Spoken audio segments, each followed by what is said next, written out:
Salut à tous, c'est Jason de No Gravity. Je fais cette petite vidéo aujourd'hui parce que dernièrement j'ai eu pas mal de fois les mêmes questions qui revenaient de façon récurrente. Faire une petite vidéo pour expliquer en gros ce qu'on fait, comment on le fait et pourquoi on le fait surtout. Nous on fait de la prise de vue aérienne en ULM. D'ailleurs là je suis chez notre partenaire Air Creation qui est le leader mondial de l'ULM. Donc là, je suis vraiment dans le temple de l'ULM. D'ailleurs, il y en a partout autour de moi. Souvent, on me dit, mais oui, mais pourquoi faire de l'ULM alors qu'aujourd'hui, il y a les drones qui sont très répandus. Alors c'est vrai, il y a une bonne raison à ça. Le drone et l'ULM, c'est deux machines complètement différentes. Il n'y en a pas un qui est mieux que l'autre. Elles sont même très complémentaires. Ce qu'on fait en drone, on ne peut pas le faire en ULM. Et ce qu'on fait en ULM, on ne peut pas le faire en drone. Alors le drone, moi, je le vois plutôt comme un outil de machinerie extrêmement polyvalent. Mais c'est pas vraiment un outil de prise de vue aérienne. Pourquoi? Parce que le drone va être beaucoup plus limité en temps de vol. Après, on a la portée. Si on s'éloigne à plus de 500 mètres, 1 km du pilote, on va finir par perdre la liaison. Donc on a un cercle, un domaine de vol assez limité. Et tous les avions, ULM, hélico, tout ce qui est habité, c'est limité à 150 mètres de haut pour des histoires de nuisances sonores. Nous, en ULM, on a une dérogation de vol rasant pour la prise de vue. Mais sinon, tous les autres sont limités à 150 mètres. Et donc, pour éviter que les deux se mélangent et qu'il y ait des accidents, drone et avion, on les a limités à 120 mètres. Et 120 mètres, c'est hyper limité pour faire de la prise de vue. Donc, en drone, on va être aussi limité avec le poids, avec ce qu'on emmène comme caméra. On est sur des petites caméras, des petits capteurs avec des focales fixes de zoom. Et alors que nous, sur cette machine, on met des grosses têtes et des gros zooms cinéma. Et donc voilà, ça fait que le drone, super plan séquence, c'est une machine vraiment incroyable, mais pour l'aérien, c'est assez limité. Et donc si on veut pouvoir voler très haut, suivre d'autres avions, ce genre de choses, avoir une autre perspective, il reste que l'hélicoptère. Une conception complètement différente, puisque un Boeing A380 ou un ULM comme ça, le principe est toujours le même. Ça veut dire qu'on a un moteur qui crée une poussée, boum, ça pousse.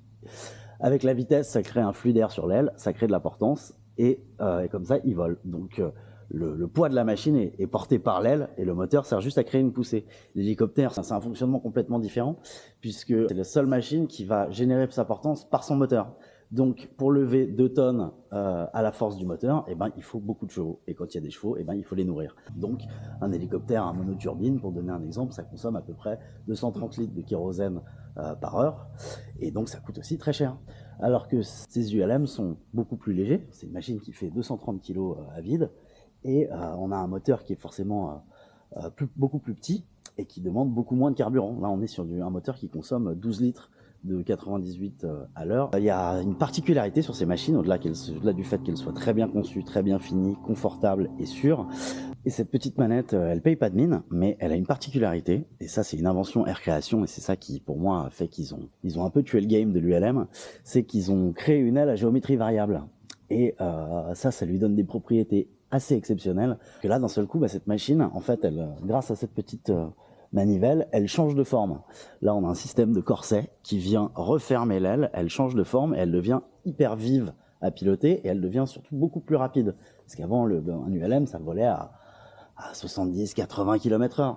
Et là, avec cette machine-là, qui est en plus réglée par les soins d'Air Creation, que je remercie, ils me l'ont réglée de façon spéciale et elle devient très rapide, ce qui nous a permis en plus de suivre des wingsuiters, petite séquence à retrouver dans le film Voleuse.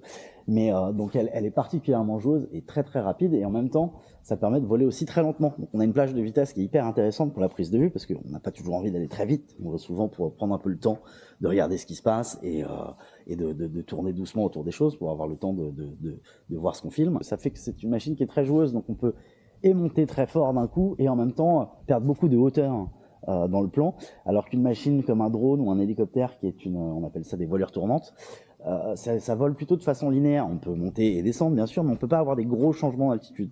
Et en plus de ça, le fait d'être très légère, c'est super maniable. En plus, on a un réservoir de 55 litres, donc ça permet de voler 4 heures avec. Donc on peut typiquement, c'est le travail qu'on fait sur les déracinés des ailes. On va pouvoir faire toute une région en 2 jours, et c'est ça qui fait que c'est une machine qui pour moi est très adaptée à la prise de vue.